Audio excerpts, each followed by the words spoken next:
नमस्कार दोस्तों, स्वागत है आपका आपके अपने YouTube चैनल दीपक रचित कथा में। हर हर महादेव।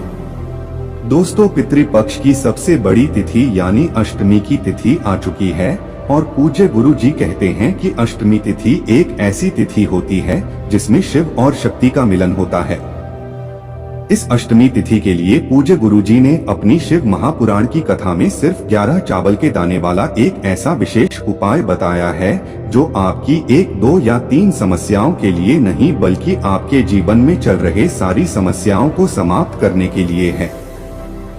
अगर आप धन प्राप्ति नहीं कर पा रहे हैं या फिर आप अपने व्यापार को, अपने बिजनेस को अच्छे से नहीं चला पा रहे हैं या फिर आप नौकरी नहीं प्राप्त कर पा रहे हैं और अगर आपकी नौकरी लगा दी गई है तो आप उस नौकरी में प्रोन्नति नहीं कर पा रहे हैं या फिर आपके घर में लड़ाई झगड़ा बहुत होता है, आपस में तनाव की स्थिति बहुत रहती है या फिर आपके शरीर में किसी भी प्रकार का कोई रोग हो गया है और या को जीवन में कोई भी समस्या चल रही है, तो पूज्य गुरुजी ने कहा कि इन सारी समस्याओं के लिए आपको सिर्फ यह छोटा सा उपाय जरूर करना चाहिए। तो चलिए जानते हैं क्या है वो उपाय। लेकिन उससे पहले अगर आप भोलेनाथ जी को सच्चे दिल से मानते हो तो इस वीडियो को लाइक करें और चैनल को सब्सक्राइब करके कमेंट में हर हर महादेव जरूर लिखें।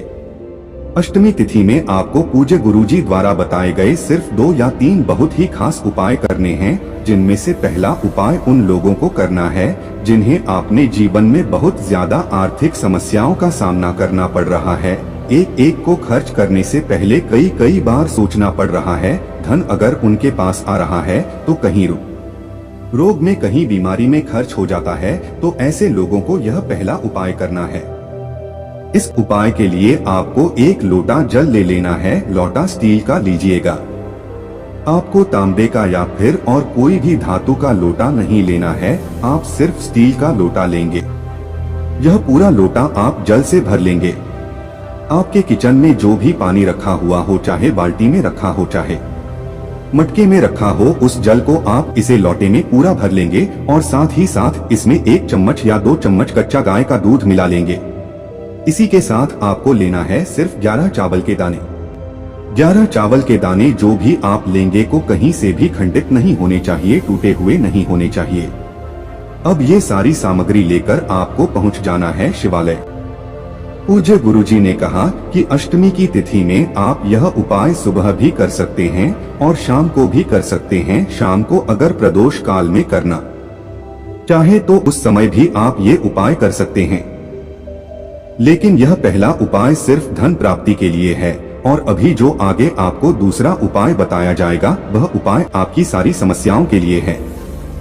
पूज्य गुरुजी ने उस उपाय को बताते समय कहा था कि आपके जीवन की ऐसी कोई समस्या नहीं जो उस उपाय से दूर नहीं की जा सकती है, इसलिए आपको दूसरा उपाय जरूर करना चाहिए। चलिए पहले इस उपाय के बारे में जान लेते हैं। अब ये सारी सामग्री लेकर आप शिवालय पहुंच जाएंगे। आपको शिवालय पहुंचने के बाद सबसे पहले यह जो 11 चावल के दाने हैं, इनको एक करके इस 1 लोटा जल में डाल लेना है और एक करके आप श्री शिवाय नमस्तुभ्यम मंत्र का स्मरण करते जाइए। यानी 11 चावल के दाने आप डालते हुए 11 बार श्री शिवाय नमस्तुभ्यम मंत्र का स्मरण कर लीजिए। फिर उसके बाद ये जल आपको शिवलिंग के ऊपर धीरे धीरे समर्पित करते जाना है और समर्पित करते हुए आप ओम नमः शिवाय या फिर श्री शिवाय नमस्तुभ्यम दोनों में से किसी भी मंत्र का जाप करते जाइएगा। पूज्य गुरुजी ने कहा कि इसके बाद जलाधारी से जो जल नीचे गिर रहा है उस जल को आप किसी पात्र में थोड़ा सा जरूर ले लीजिएगा।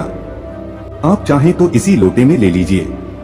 अब यह जल लेने के बाद आपको महादेव से प्रार्थना कर लेनी है कि आपके जीवन में जो धन से संबंधित समस्याएं चल रही हैं उनको दूर करने की कृपा करें और फिर यह जल लेकर आपको अपने घर पहुंच जाना है। आप सबसे पहले इस जल का थोड़ा छिड़काव आप अपने घर के बाहर कर देंगे। आपके घर का मेन गेट है, उसके बाहर आप किसी भी स्थान पर थोड़ा सा छिड़काव कर दीजिए और श्री शिवाय नमस्तुभ्यम मंत्र का स्मरण कर लीजिए। फिर इसके बाद थोड़ा सा छिड़काव आप अपने किचन में जो पीने वाला पानी रखते हैं, आपके किचन में चाहे आरओ लगा हुआ हो, चाहे बाल्टी रखी हो और चाहे मटका रखा हो, तो वहीं पर आपको थोड़ा सा जल का छिड़काव कर देना है और श्री शिवाय नमस्तुभ्यम मंत्र का स्मरण कर लेना है। फिर इसके बाद आपको तीसरे नंबर पर अपनी तिजोरी के आसपास कहीं पर जल का छिड़काव कर देना है। आप चाहे तो जहां पर पैसा रखते हैं वो जो तिजोरी है उसके आसपास थोड़ा सा जल का छिड़काव कर लीजिए, और या फिर तिजोरी के ऊपर थोड़ा सा जल का छिड़काव कर लीजिए। जल का छिड़काव करते हुए आप लगातार श्री शिवाय नमस्तुभ्यम मंत्र का स्मरण करते जाएंगे। गुरुजी ने बताया अगर हम इस शुक्रवार की अष्टमी के दिन यह विशेष उपाय करते हैं तो हमारे जीवन से धन धान्य की समस्या हमेशा के लिए समाप्त हो जाएगी। मुझे गुरुजी द्वारा बताए गए दूसरे सबसे खास उपाय के बारे में।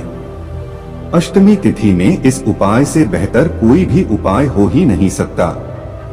अगर आपके शरीर में कोई रोग हो गया है या फिर आप अपने धन की समस्या से परेशान हैं, व्यापार अच्छे से नहीं चल रहा है, नौकरी में कोई समस्या आ गई है, घर में लगातार लड़ाई झगड़ा होता रहता है, बच्चे आपकी बात नहीं मानते हैं, उनका गलत व्यवहार होने लगा है, तो आपके जीवन में कैसी भी समस्या चल रही हो, पूज्य गुरुजी ने कहा सिर्फ आप यह एक उपाय करेगा और फिर हमें पत्र जरूर लिखिएगा।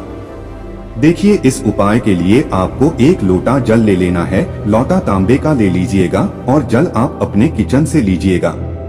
क्योंकि पितृपक्ष हैं, इसलिए आपको यह एक लोटा जल अपने किचन से ही लेना है। इसके बाद आपको एक बेल पत्र ले लेनी है। अगर आपके पास बेल पत्र नहीं है तो आप शिवलिंग के ऊपर चढ़ी हुई बेल पत्र को उठाकर जल से शुद्ध करके फिर उसका इस्तेमाल भी कर सकते हैं। बेलपत्र लेते समय आपको ध्यान रखना है कि कहीं से भी कटी फटी नहीं होनी चाहिए और बेलपत्र की डंडी के आखिर में जो दूत होती है यानी जो डंठल होता है वो भी नहीं होना चाहिए। आप सिर्फ ये दो सामग्री लेकर आपको पहुंच जाना है शिवालय।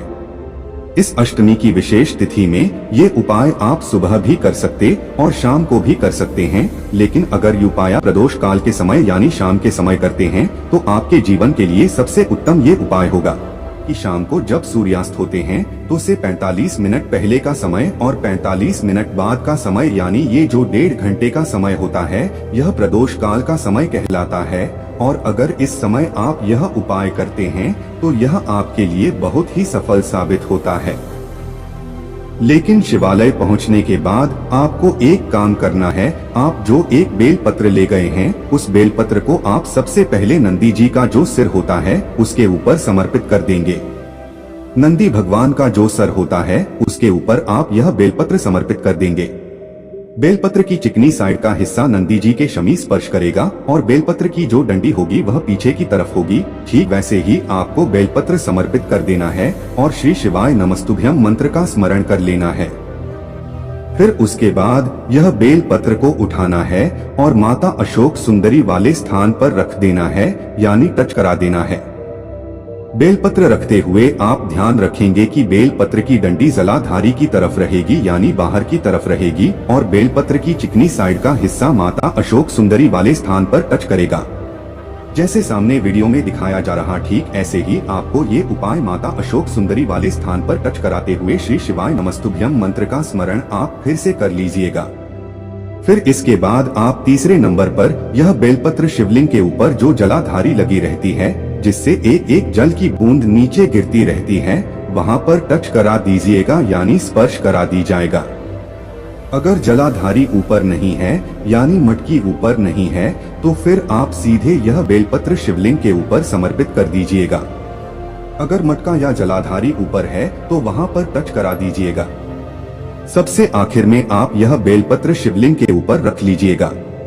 बेलपत्र की चिकनी साइड का हिस्सा शिवलिंग में टच करेगा और बेलपत्र की डंडी का हिस्सा जलाधारी की तरफ रहेगा। बेलपत्र रखते हुए आपके जीवन की जो भी समस्या है, जिस भी समस्या के लिए आप यह उपाय कर रहे हैं, उस समस्या को दूर करने के लिए आप अवधूतेश्वर महादेव से प्रार्थना कर लीजिएगा। इसके बाद आप जो एक लोटा जल लेकर गए हैं उस जल को इसी बेल पत्र के ऊपर धीरे धीरे समर्पित करते जाइए और लगातार अवधूतेश्वर महादेव का स्मरण करते जाइए। फिर जल आधारित से जो जल नीचे गिर रहा है उसको आप किसी पात्र में ले लीजिए और यह जल लेकर आप पहुंच जाएगी अपने घर। पानी अपने किचन में रखे हुए हैं, यानी आपका जहां आरओ लगा हुआ है या फिर जहां मटकी या बाल्टी रखी हुई है जिसमें आपका पीने वाला पानी है, उस पीने वाले पानी में आपको यह जल मिला देना है और फिर इस पूरे जल का आप सभी को आचमन करना है। अगर आपके बच्चे बिगड़ रहे हैं तो बच्चों को यह पानी पिलाइए। अगर आपके जीवन में व्यापार, नौकरी इन सभी में तरक्की नहीं हो पा रही हैं, तो आप इस जल को पीजिए। या फिर जिनको भी धन प्राप्ति से संबंधित समस्या चलना या घर में लड़ाई झगड़ा जिनके हो रहा है, किसी भी प्रकार की समस्या है, तो आप सभी को इस जल को लगातार पीना है और पीने के साथ साथ महादेव से प्रार्थना कर लेनी है। पूज्य जी ने कहा कि अगर हम इस शुक्रवार की अष्टमी में यह विशेष उपाय करते हैं तो हमारे जीवन के सारे संकट, सारे कष्ट अवधूतेश्वर महादेव की कृपा से बहुत ही जल्द समाप्त हो जाते हैं। तो आपको यह विशेष उपाय शुक्रवार की अष्टमी में करने से बिल्कुल भी नहीं चूकना है। अब इसके बाद बात करते हैं सबसे आखिरी और सबसे चमत्कारी उपाय के बारे में, जो शुक्रवार के दिन आपको सिर्फ 2 इलायची से करना है।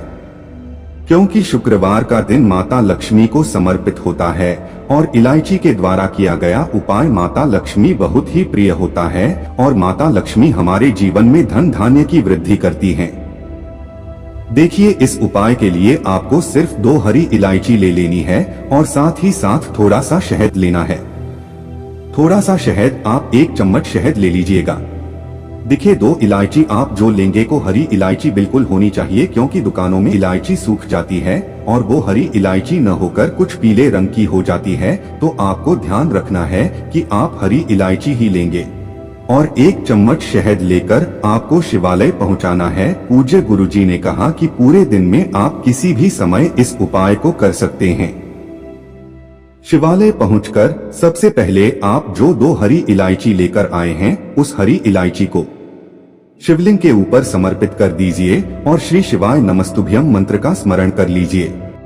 फिर उसके बाद जो आप शहद लेकर आए हैं, 1 चम्मच या आधा चम्मच जितना भी, वो पूरा इन इलायची के ऊपर समर्पित कर दीजिए। इन्हीं दोनों हरी इलायची के ऊपर पूरा शहद समर्पित कर दीजिए और श्री शिवाय नमस्तुभ्यम मंत्र का कम से कम 11 बार या 21 बार स्मरण कर लीजिए। फिर इसके बाद आपके जीवन में जो धन से संबंधित समस्या है, उसको महादेव से दूर करने की प्रार्थना कर लीजिए। पूज्य गुरुजी ने कहा कि इलायची के द्वारा माता लक्ष्मी हमसे अति शीघ्र प्रसन्न होती हैं और हमारे जीवन से धन धान्य की समस्या हमेशा के लिए समाप्त होकर सुख, समृद्धि तथा वैभव की प्राप्ति होती है। दोस्तों, आज के लिए बस इतना ही।